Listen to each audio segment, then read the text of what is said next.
welcome back. Looking out here at the Horseheads High School sky cam up in Chemung County, seeing the fog having a little bit of an impact here, but it's not quite as dense as some other areas throughout the region, especially Elmira and Wellsboro, down to zero visibility.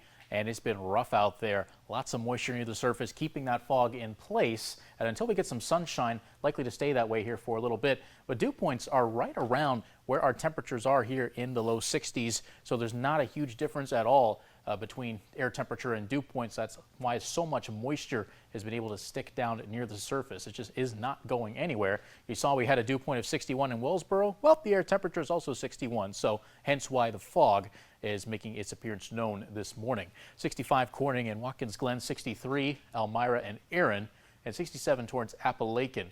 But over the next couple of hours, once we get some sunshine in here, temperatures bouncing back up. We'll get to the 80s here later on this afternoon. 86 potentially in Corning, 87 for Ithaca, so a bit of a warm one in Tompkins County. Some 83s in Tioga County, a couple 84s there in Bath and Hornell later on today. As we look at the satellite, we do have still plenty of cloud cover, so that's helping to keep a lot of that moisture near the surface, but you can see some gaps forming there out to the west, the northwest corner of Steuben County. Starting to see a lack of cloud cover now, and by we get to around the 10 o'clock hour this morning, a lot more areas are going to be experiencing some more clear skies. It is going to open up the door for some thunderstorm development. So here, late morning, you got that extra, or at least rather I should say lack thereof, of cloud cover. And again, that's going to open up the door for some thunderstorm development. Things get very spotty around 1 o'clock and start to move across the region. Not very fast, though. A lot of these are moving a bit slow. We could see a little bit of development here and there, but for the most part, things are staying very much on the scattered side. By no means are we looking at a widespread event as of right now. We go into Friday looking a lot more calm.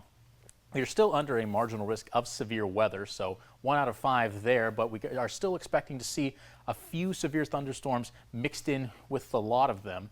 Later on today could bring some damaging winds, spotty hail throughout the area, and of course generally some lightning strikes and a few downpours throughout the area. Dew point certainly going to be felt here over the next couple of days. Later on tonight, down in the 70s for so many of us later on, and it's going to feel absolutely brutal across the area. Going to Friday, very similar. You get mainly 60s and 70s around our area, so it's going to be tough to deal with these conditions, and temperatures remain in the 80s for pretty much the next 7 days. They're not going to be budging. They're saying upper 80s for very much the majority of the next 7 days. Speaking of, here's the 7-day forecast. Temperatures remain up in the mid to upper 80s the next few days. Break from the rain tomorrow, but then we'll see some more pop-up thunderstorms headed our way for Saturday and Sunday. Should remain isolated both days at a 40% chance of those storms, 60% on Monday. We could get back into the 90s by Wednesday, but again, those pop-up thunderstorms sticking around with us as it'll be very humid for the next several days.